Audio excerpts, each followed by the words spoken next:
राजकुमार हिरानी और शाहरुख खान का कॉम्बिनेशन पर्दे पर कमाल दिखाएगा ऐसा कहा जा रहा था, लेकिन ऐसा हुआ नहीं है क्योंकि डंकी इस साल की सबसे कमज़ोर ओपनिंग वाली फिल्म साबित हुई है शाहरुख खान के लिए।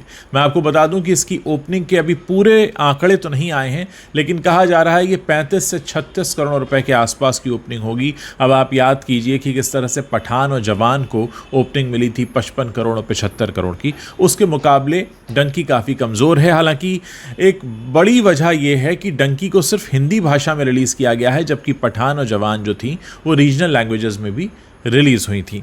अगर हम एक नज़र डालें कि शाहरुख खान की जो पिछली कुछ फिल्में रही हैं उनसे अगर हम कंपेयर करें तो आप मानकर चलिए कि जवान जो थी, मैंने आपको बताया कि 75 करोड़ का इसने ओपनिंग लिया था।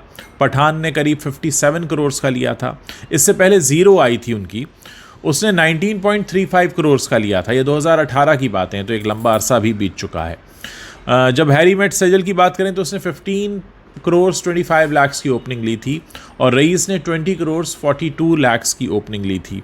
तो कुल मिलाकर इस बार कमज़ोर रही है डंकी और वो जादू नहीं चल पाया है। अगर हम बजट के मामले में भी बात कर लें तो कहा यह गया कि बहुत सस्ती फिल्म बनी है डंकी, क्योंकि मुनाफे में हिस्सेदारी लेने की बात शाहरुख खान की तरफ से की गई। लेकिन अगर शाहरुख खान की पिछली जो फिल्में हैं उनका बजट देखें तो रईस करीब 95 करोड़ में बनी थी, जब हैरी मेट सेजल 90 करोड़ में बनी थी, ज़ीरो 200 करोड़ में बनी थी, पठान 240 करोड़ में बनी थी और जवान भी 300 करोड़ की फिल्म रही है। अब कहा यह जा रहा है कि फिल्म में जिस तरीके से शो दिए गए डंकी को, तो करीब पूरे इंडिया में डंकी को 15,000 से ज़्यादा शोज़ दिए गए हैं और ये बहुत बड़ी बात है। किसी भी फिल्म को इतने ज़्यादा शोज़ इतनी जल्दी नहीं मिलते हैं। और बेंगलुरु के मार्केट की अगर हम बात करें, बेंगलुरु का मार्केट साउथ का मार्केट है, तो कहा यह जा रहा है कि पठान, जवान और अब डंकी को 800 से ज़्यादा शोज़ मिले हैं। इससे पहले इतने ज़्यादा शोज़ सिर्फ रजनीकांत और प्रभास की फिल्मों को मिला करते थे। मैं साउथ की बात कर रहा हूँ और हिंदी भाषा में फिल्म रिलीज़ हो रही है, लेकिन बावजूद इसके फिल्म का कलेक्शन उतना अच्छा ओपनिंग डे पर नहीं रहा है। चेन्नई की अगर हम बात करें तो 190 शोज़ मिले हैं, जो कि वहाँ आमतौर पर नॉन तमिल फिल्म को नहीं मिलते हैं। एक चीज़ ये भी कही जा रही है कि प्रभास की फिल्म सालार से कड़ी टक्कर हो सकती है, लेकिन कल जो सीन था, सिनेरियो था, वो अलग था।